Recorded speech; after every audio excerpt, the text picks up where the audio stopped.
صباح الفل مساء الفل حسب الوقت اللي انت بتتفرج علينا فيه. النهارده ان شاء الله الجزء الرابع بتاعنا اللي هو كيفية نش الشاب على بابه او ازاي تعرف تطير الذكر من غير نتاية.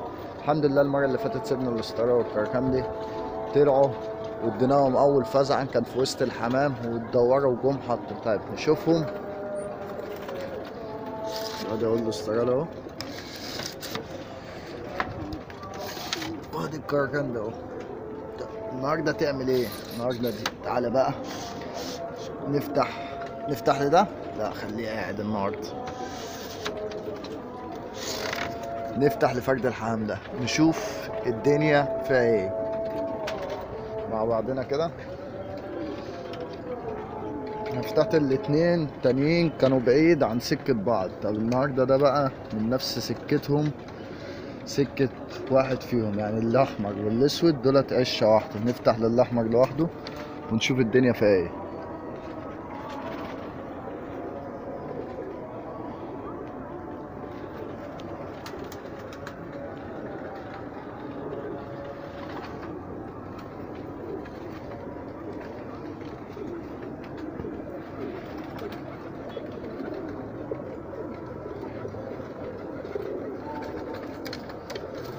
مرة شافة طلعله.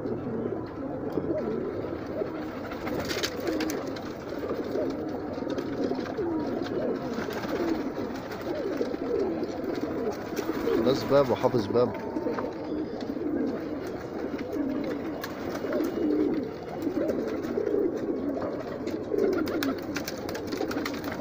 برضه فرد حمام جديد، فالحمام عارف ان هو فرد حمام غريب عن الناس.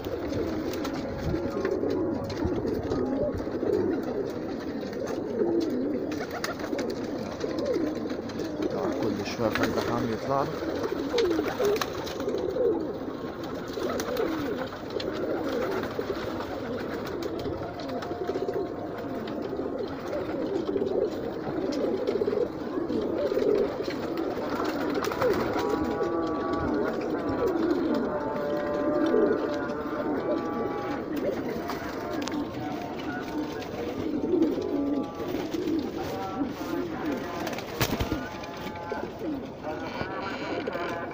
سيبنا براحته اهو. هو قاعد بيوجع في قلب الباب بتاعه. لا ده المرقع ده بارد.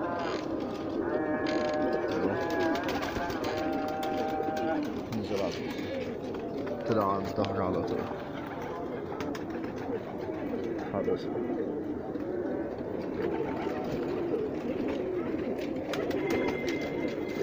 فرد الحمام مستعبط خالص ولا لا كنا الشتا.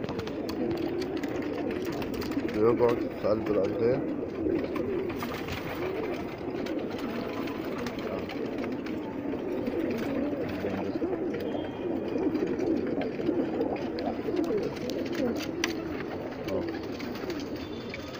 بص زي ما انا بقول لك، هو عشان واخد باب تالت اهو، طلع دخل باب تالت. وادي الباب التالت بتاعه. ادي واحد اتنين تلاتة اهو.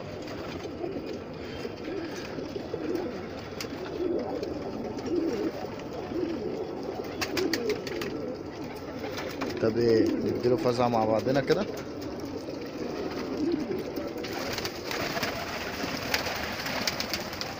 المفروض بسيبه اول يوم بيطلع وبينزل وكده.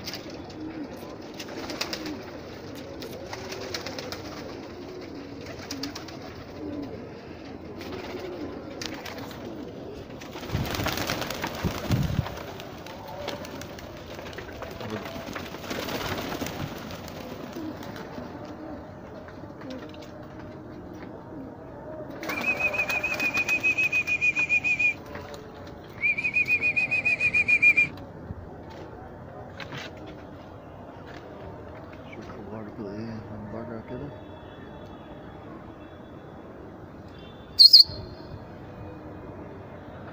كلفة الحمام في قلب بعض كده.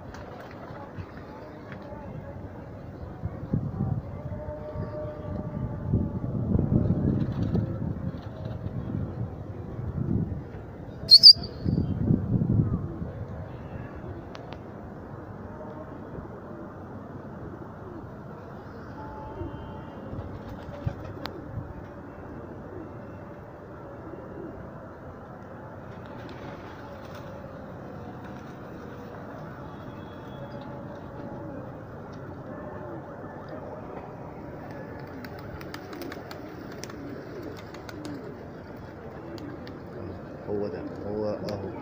هوب، حط، حط فرد الحمل اهو.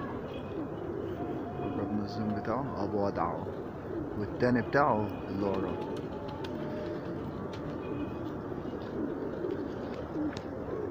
نقول التالت، نقول التالت. ان شاء الله الفيديو الجاي اللي احنا هنتكلم فيه هديك معلومتين يفيدوك. احنا ما بنكشفش على فرد الحمام الصبح ليه؟ القصه دي كلها. ده كان بالنسبه كده لتالت شاب احنا ايه ننشه من الست شبابات. انتظرونا من جديد لجديد. كان معاكم كود ادم، والسلام عليكم ورحمه الله.